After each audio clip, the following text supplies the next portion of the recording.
So I was walking down the street, and you know who came down? Well, you know, it was my neighbor. Jeff. Have you ever heard a speech like that? It's annoying, isn't it? Just when the speech is getting going, they stop with an with an ah, with a you know. Those are filler phrases that kill the effectiveness of speaking. You're probably watching this video because you might feel a little plagued by ums and ahs and you knows in your speaking. Let me help you with the ways that I was able to get over having these in my speeches. There are a few things that I did that I hope will help you. The first thing is that I started becoming aware of ums and ahs in my speeches. It helped me by joining a Toastmasters club, and in my club they would actually record the number in a presentation and then they would tell you at the end. Even if you're not in a Toastmasters club, you could use this technique.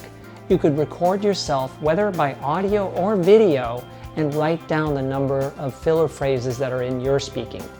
And then do it again and write down the number again, forcing yourself to become more and more aware and making a concerted effort to reduce the number.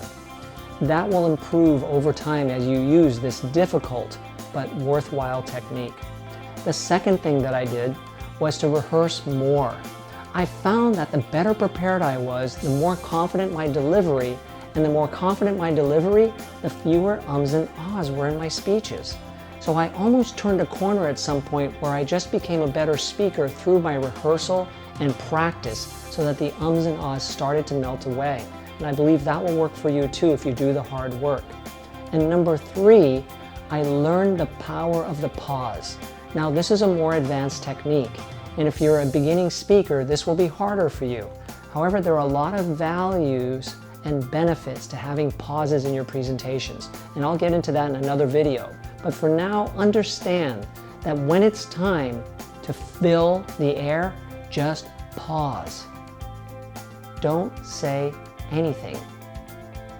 This is the problem with early speakers in that they use ums, ahs, and you knows to fill their speeches instead of just pausing. So let's review the ways that I eliminated ums and ahs, and I hope will help you too. 1. Be hyper aware of the ums and ahs in your speeches. Either join a club where people will record you or record yourself, and do better and better with each passing speech. 2. Don't use filler phrases, instead just use the pause. And 3, do the work to rehearse and prepare and become more confident in your presentations.